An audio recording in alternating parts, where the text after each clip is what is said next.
لبيك اللهم لبيك لبيك لا شريك لك لبيك إن الحمد والنعمة لك والملك لا شريك لك لبيك اللهم لبيك لبيك لا شريك لك لبيك إن الحمد والنعمة لك والملك لا شريك لك لبيك اللهم لبيك لبيك لا شريك لك لبيك إن الحمد والنعمة لك والملك لا شريك لك لبيك اللهم لبيك لبيك لا شريك لك لبيك إن الحمد والنعمة لك والملك لا شريك لك لبيك اللهم لبيك لبيك لا شريك لك لبيك إن الحمد والنعمة لك والملك. Side is basically the Kaaba in Mecca that we refer to as the house of Allah, Baytullah, but at the same time it is really the house of the people. Quran said, إن أول بيت وضع للناس للذي ببكة. The first house that was built for the people is in Mecca. And this is very interesting to make the house of Allah equivalent to the house of the people, and how we need to keep it this way as a house for all people coming from every corner of the globe, as representative of whole humanity. And all the other places are really in the vicinity of Mecca. However, you are talking about Safa and Marwa, or Jabal al-Rahma, or Arafat, or you are talking about Mina. So they are really in the same vicinity, and one can take these sites and make a model or a prototype and try to see through that model and through the model of Al-Hajj how we should really live our life. As someone put it very nicely, if Quran is Islam in words, Hajj is Islam in action. So Hajj is amazing because it only happens once in your lifetime. You know, your requirement that you fulfill for Hajj only happens once. And out of the 5 pillars, we have Shahada, Salah, Zakat, Siyam, and Hajj. The other ones are happening consistently, at least once a year or several times during the course of your life. But Hajj is unique in that it only happens once. You can go multiple times, but you only fulfill the requirement for Hajj one time.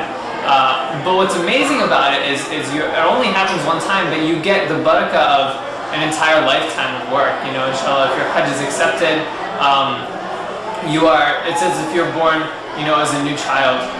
And so that shows the enormity of it. You know, it only happens one time in your life, but you get this lifetime's worth of barakah for it. And so it's an amazing pillar of Islam. One of the important features of Hajj is the story that goes behind it with Ibrahim ﷺ, and the reason that we're performing the Hajj. And one of the most amazing things about that story is that Ibrahim ﷺ was not showing love of this world. He was showing love for the sake of Allah for his son, Ismail. And so when he was showing love for the sake of Allah, he was willing to make the sacrifice, even though for us intuitively it doesn't make sense.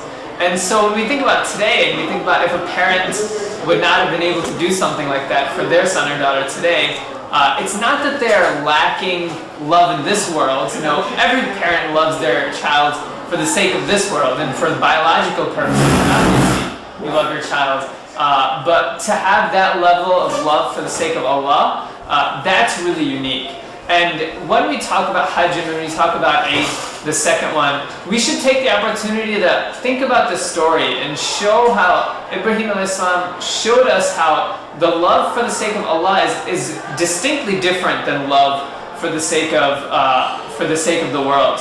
You know, when parents tell their kids to do well in school, that's good, alhamdulillah, and that's something that's obviously needed. But that is ultimately love for the sake of this world. When parents drag their kids to the masjid, when parents are sitting with their children and having them memorize ayahs of Quran, and they're taking their hand and taking them to the Quran teacher, that's love for the sake of Allah. And if they can make that good for them and make that fun for them, make that exciting, and develop this love for the deen, you know, that's a parent showing their child's love for the sake of Allah. And so these two things are very distinct. And I think that Hajj, we talk about the rituals, we talk about people flying and the expensive Hajj packages and stuff. We shouldn't lose sight of the simplicity where it all came from. It's, you know, Ibrahim al-Islam woke up, he had this dream, he told his son about it. His son loved his father for the sake of Allah, and he said, let's do it. You know, let's take care of this. And so I think two things. Number one, we should realize the enormity of this time of the year, that it only happens once in a lifetime, and also remind ourselves that the love for the sake of Allah is distinctly unique from the love for the sake of the dunya. Awareness for what's going on from our perspective. You know, back in the day, to go on Hajj was a big deal. You know, you had to invest your life savings into it, and then you took a boat to Jeddah from India, and it was, you didn't even know how you were going to get from Jeddah to Makkah. And it was this enormous experience, and when the person returned, they were Haji so-and-so, you know, Haji Saab. It was a status. It was, you know, someone was Hafiz Quran, and if someone was a Haji, that was a big deal. We've lost that respect because it's so easy to go now. But it's easier to go now, and we've lost that respect, but we shouldn't. It's still as big of a deal now as it was then. And so if someone has gone to Hajj, we should call them Haji so-and-so. We should treat them with a different level of respect because they've made the effort to make this pilgrimage. When they first return for Hajj, we should pick them up from the airport. You know, if you know that a flight is coming in from Saudi, go to the airport and just pick up a stranger. Ask them to make dua for you. This is a big deal. You know, this is 20% of our religion, and this person has just accomplished 20% of our religion. So showing the profound respect for the person who has completed the Hajj, asking them to make dua for you, being aware of, you know, it's this day of the Hijjah, the people are doing this right now. You know, it's the 9th day of the Hijjah, this is the people are doing this right now. You know, maybe if I'm making a sacrifice, I shouldn't cut my nails, I shouldn't be cutting my hair. Small details like this, the awareness, shows a respect that you know what's going on. And I think that that's what people who aren't able to go on Hajj can do to kind of make up for it.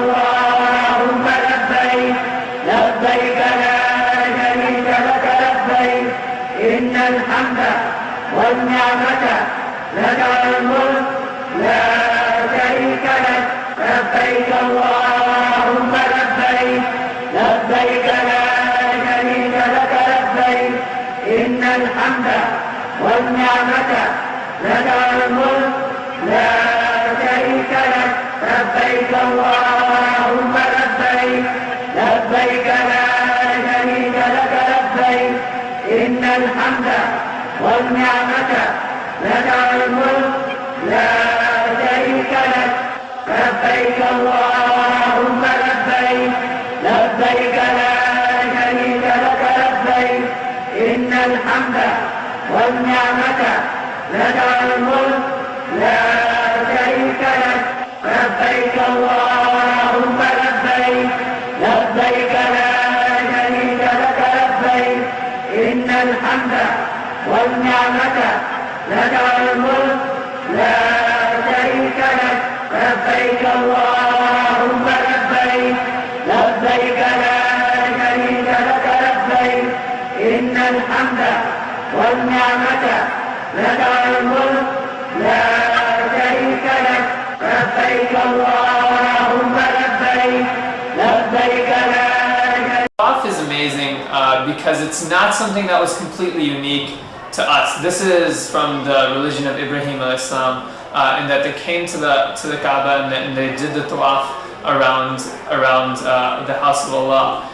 And it shows this cyclic nature of things. And the fact that everybody is there dressed in white, there's no class disparity, the younger, the older, all treated the same way. No one is given special privileges. And then you're going in a circle, you're starting over again. It shows us that when you do sin, when you do something wrong, you always have the opportunity to return from the starting point. And Hajj is a returning to the starting point. And in a circle, when you go around the circle, you can't get lost. You ultimately return to the starting point. And at the end of Hajj, it's beautiful. It's almost poetic. After you do the circle, you return to the starting point. You're born afresh. And so a sinner, shaitan wants to convince the sinner that they've done so much that they can't live anymore, that they've gone so far off the beaten path that they can't return anymore.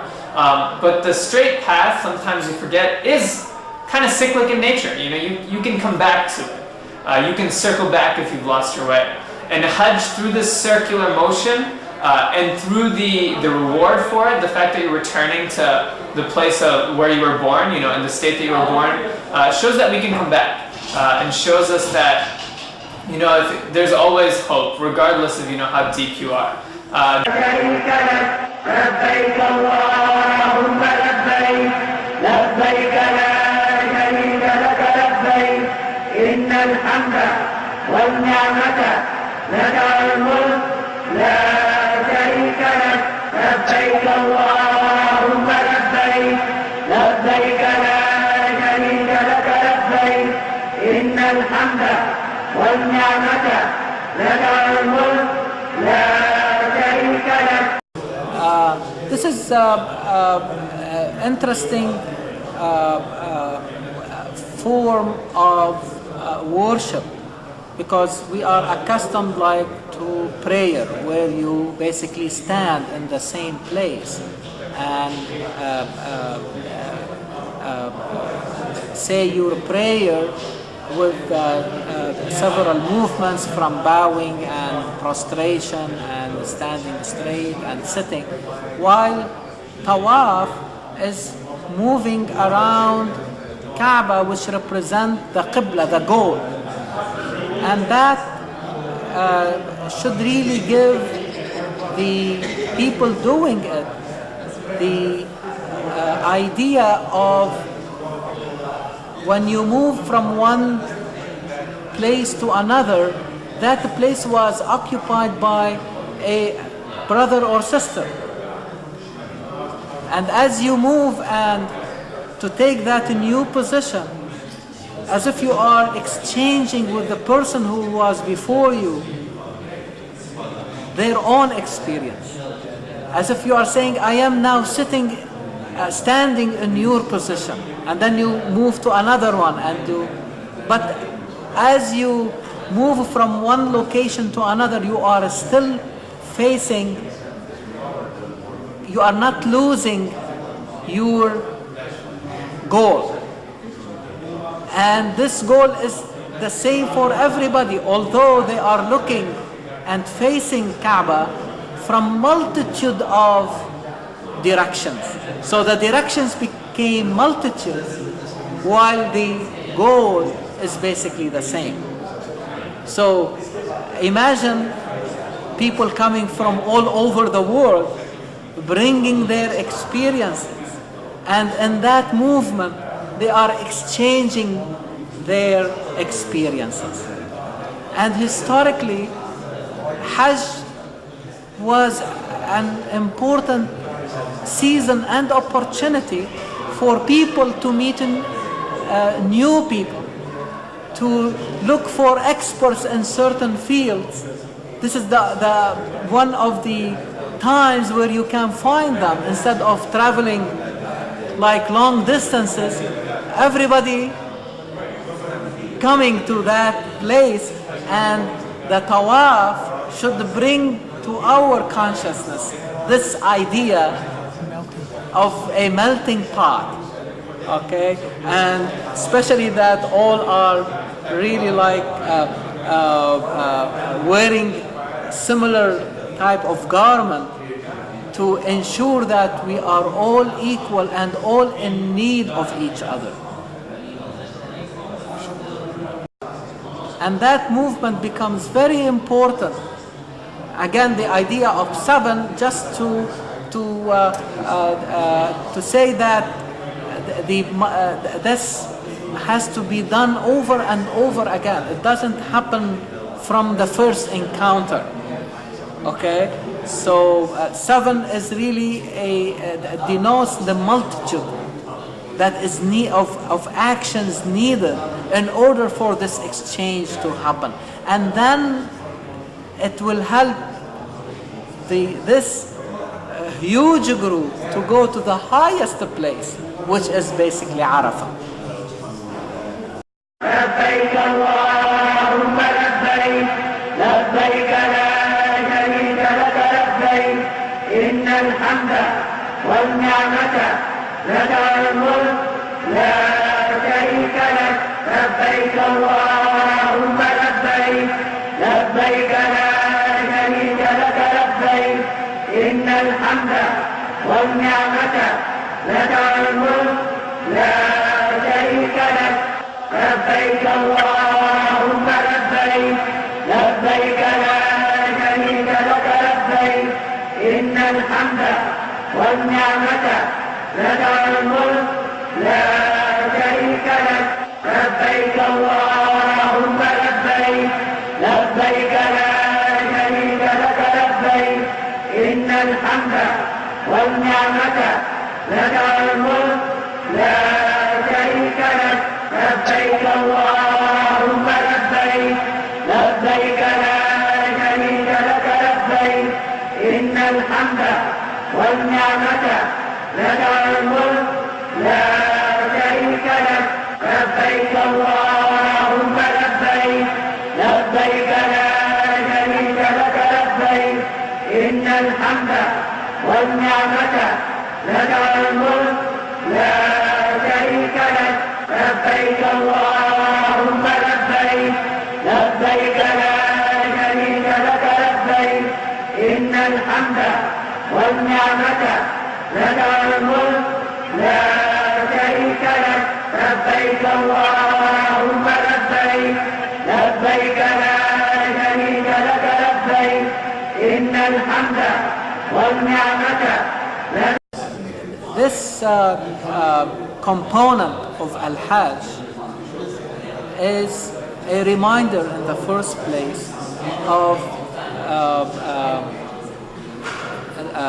Ibrahim alayhi salam wife, who was brought to that desolate place with her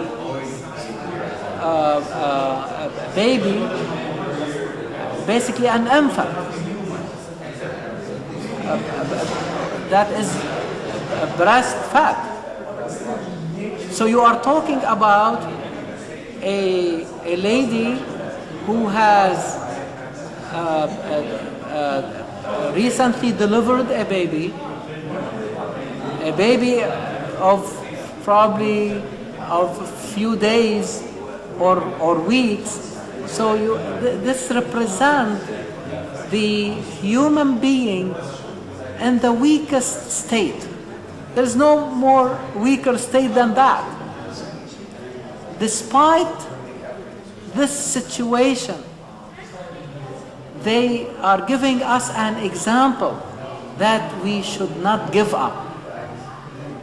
And Sarah did not give up, but continued her search for the water in order to keep herself alive and to keep her infant alive.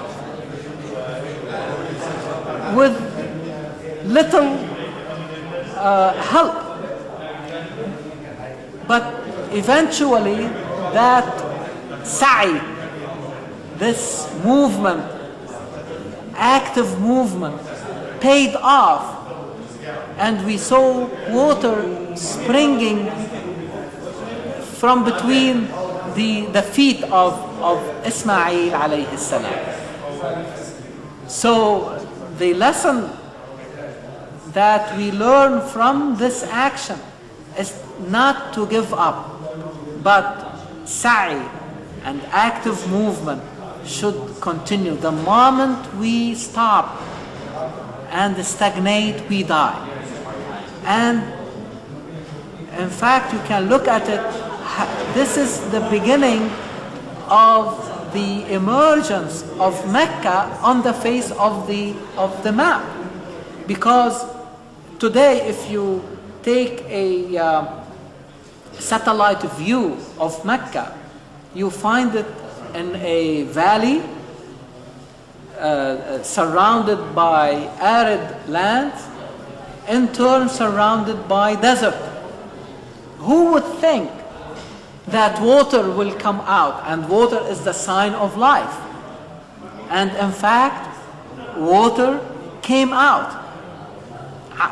Zamzam, that is still present till today, as a reminder that you can create life even in a place that may look totally dead. في واد غير ذي زرع, in a valley without cultivation, to see a city, and not any city. It is a city that will become the hub, if you like, for the emergence of a new religion or a new message, if you like, okay, and that will spread all over the world. And today we use even the word Mecca every time we want to, symbolically, every time we want to talk about a place of reference. We say this place is the Mecca for banking. This is the Mecca for this type of science, or this is really the Mecca for this type of art. Okay, so Mecca becomes a universal term to tell us again, do not give up. Even from a place that look very desolate, you can really make out of it a lively city.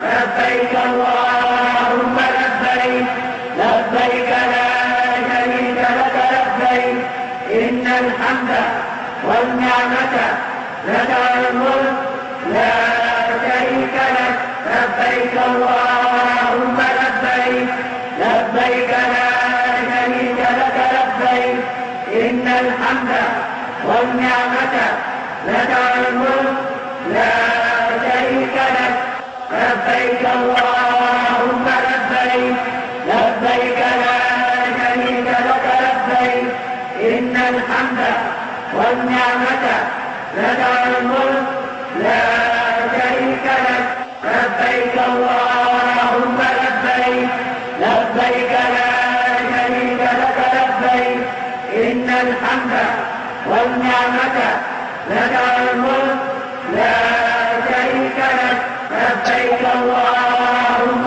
لبيك لبيك لا شريك لك لبيك إن الحمد والنعمة لك الملك لا شريك لك لبيك اللهم لبيك لبيك لا شريك لك لبيك إن الحمد والنعمة لك الملك لا شريك لك لبيك اللهم لبيك.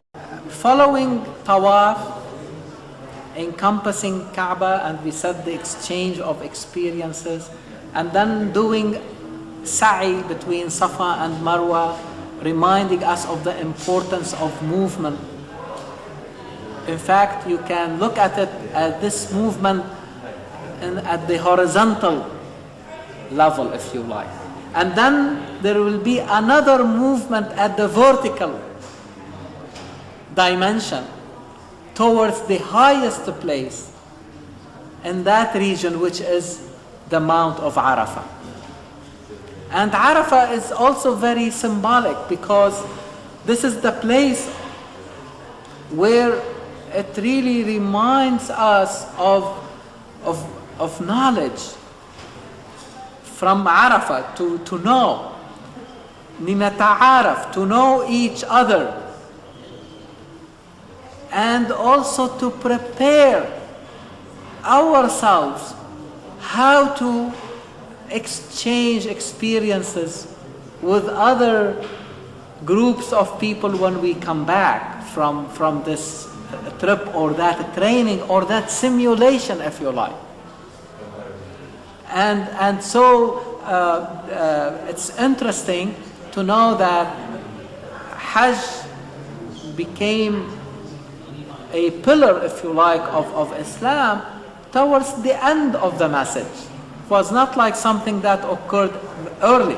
It was really very late, so that the people become not only prepared for it, but also to be prepared by it, in order really like to, because they are now at a stage when they are going to meet other cultures and other tribes and other nations.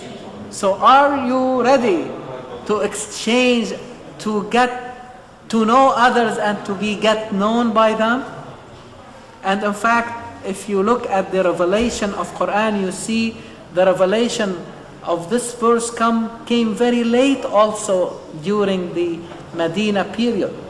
يا أيها الناس إنا خلقناكم من ذكر وأنثى وجعلناكم شعوبا وقبائل لتعارفوا.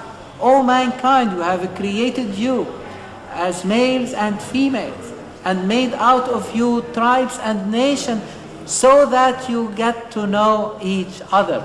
And Arafah and Ta'aruf, etymologically very close. They emanate from the same linguistic root to give us that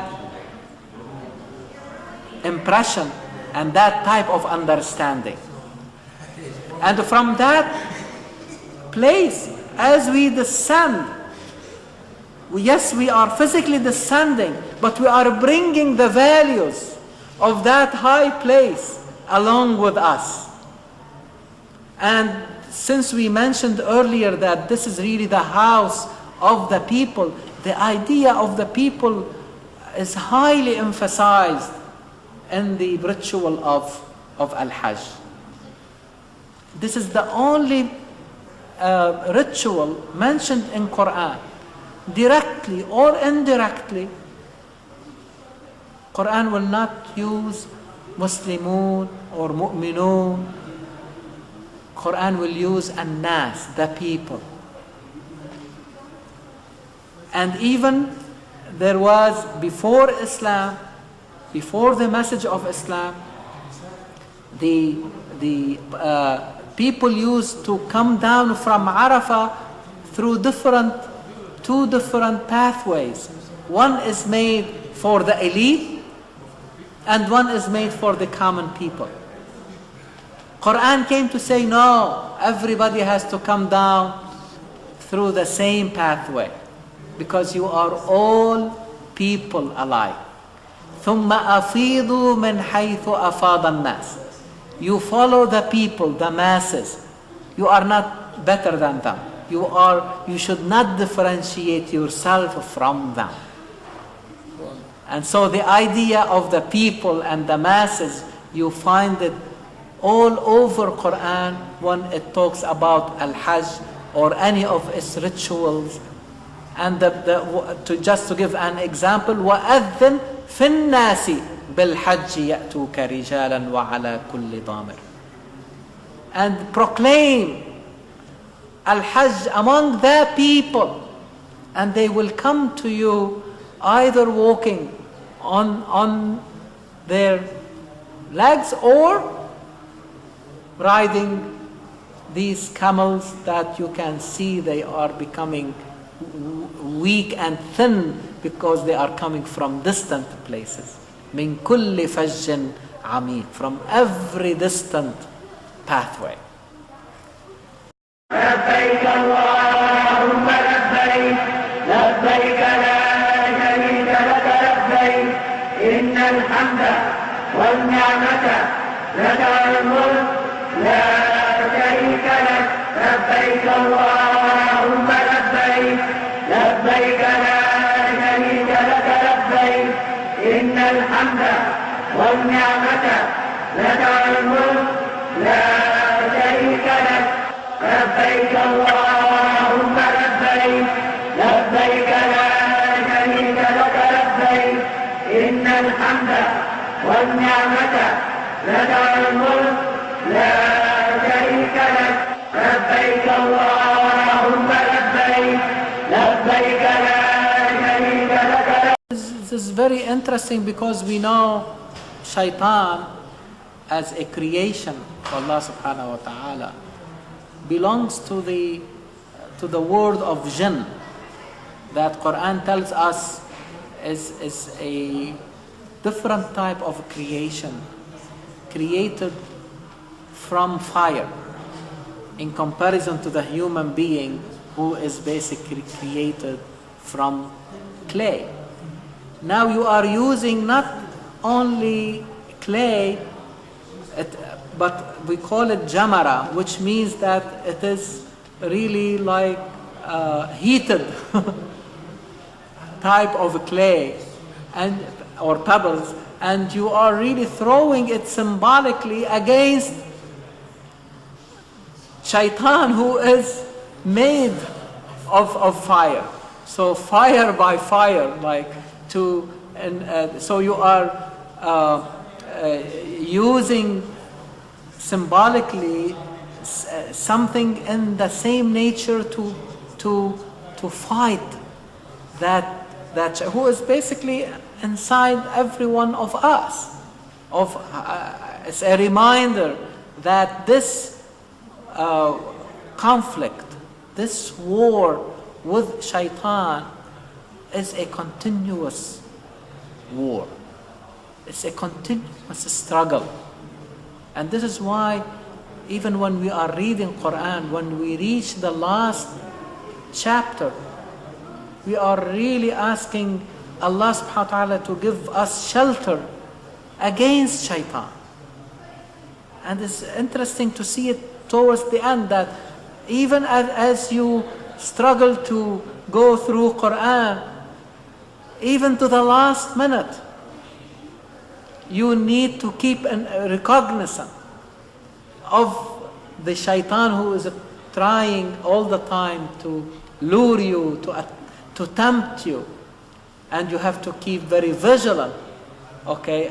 And the best way to fight is really to be closer to Allah subhanahu wa ta'ala. Because He said that those who are close to Allah, I cannot reach.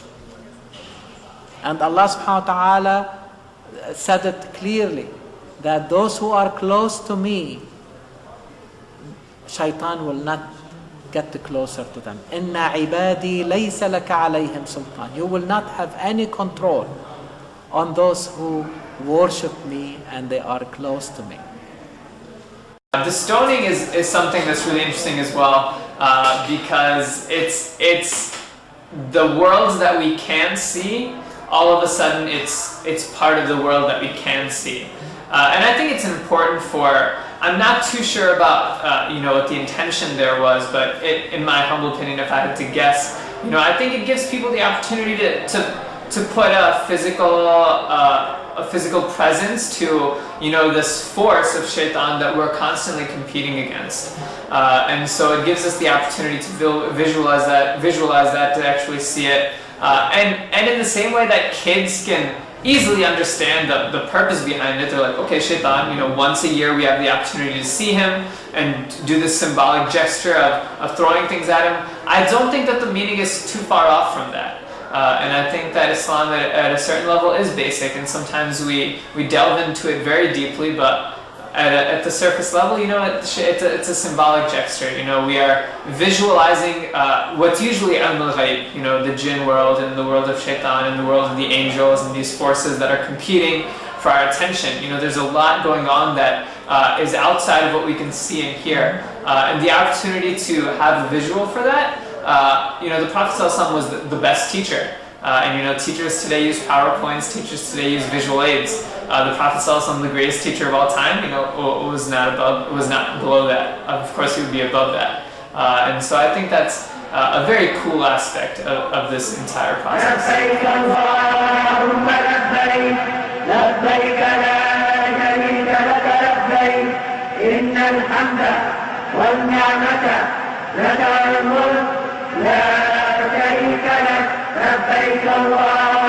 لبيك لبيك لا شريك لك لبيك إن الحمد والنعمة لك الملك لا. And what Ibrahim alayhi salam taught us and taught humanity a very, very important lesson when he saw in his dream that he is slaughtering his own son. And at that moment he thought that, as if Allah subhanahu wa ta'ala is ordering me to slaughter my own son. But when Quran narrated to us that event, Allah did not say that Allah subhanahu wa ta'ala showed Ibrahim in his dream to do this. Quran told us that Ibrahim is saying, this is what I saw in my dream. Now we have to understand also the context. That in the times of Ibrahim alayhi salam, there was this custom of people like worshipping idols to bring sacrifices to the idols, to these false gods, if you like. And among these sacrifices, sometimes maybe their own children or infants. So infanticide was in one form, in many cultures as a sign of worship. Now, we know that Ibrahim alayhi salam refused and rejected the false gods in the form of idols. And he discovered that Allah is the one who deserves to be worshipped. He is the one who created heaven and earth and created us. And He is the one who deserves to be worshipped.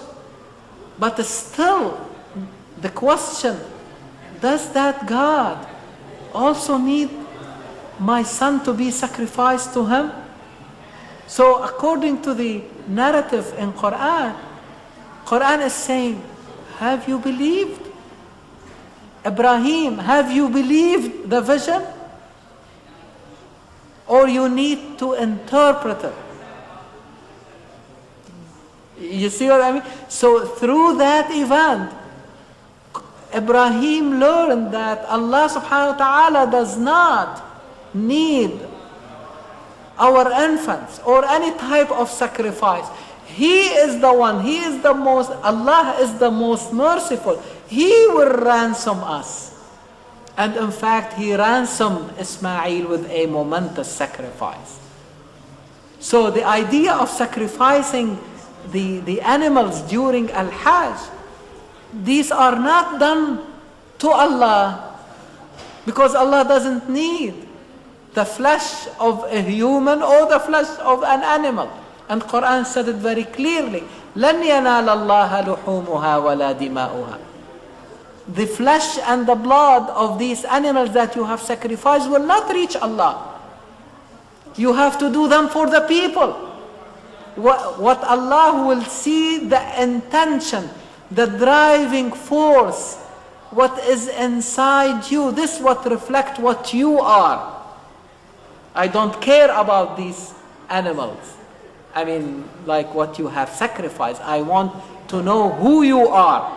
وَلَكِنْ يَنَالُهُ التَّقْوَى مِنْكُمْ. This is what Allah subhanahu wa ta'ala will like to see from us. What is the driving force behind doing that sacrifice? Is really taqwa. And so these animals are sacrificed in a way as if you are paying back to the society. You are celebrating by sacrificing, okay, to help others. This is a very advanced way of looking at philanthropy and about giving and sharing. And in what way we need to celebrate. لبيك اللهم لبيك لبيك لا شريك لك لبيك إن الحمد والنعمة لك والملك لا شريك لك لبيك اللهم لبيك لبيك لا شريك لك لبيك إن الحمد والنعمة لك والملك لا شريك لك لبيك اللهم لبيك لبيك لا شريك لك لبيك إن الحمد والنعمة لك والملك لا شريك لك لبيك اللهم لبيك لبيك لا شريك لك لبيك إن الحمد والنعمة لك والملك لا شريك لك لبيك اللهم لبيك لبيك لا شريك لك لبيك إن الحمد والنعمة لك والملك لا شريك لك لبيك اللهم لبيك لبيك لا شريك لك لبيك إن الحمد والنعمة لك والملك لا شريك لك لبيك اللهم لبيك لبيك لا شريك لك لبيك إن الحمد والنعمة لك والملك لا شريك لك لبيك اللهم لبيك لبيك لا شريك لك لبيك إن الحمد والنعمة لك والملك لا شريك لك لبيك اللهم لبيك لبيك لا شريك لك لبيك إن الحمد والنعمة لك والملك لا شريك لك لبيك اللهم لبيك لبيك لا شريك لك لبيك إن الحمد والنعمة لك والملك لا شريك لك لبيك اللهم لبيك لبيك لا شريك لك لبيك إن الحمد والنعمة لك والملك لا شريك لك لبيك اللهم لبيك لبيك لا شريك لك لبيك إن الحمد والنعمة لك والملك لا شريك لك لبيك الله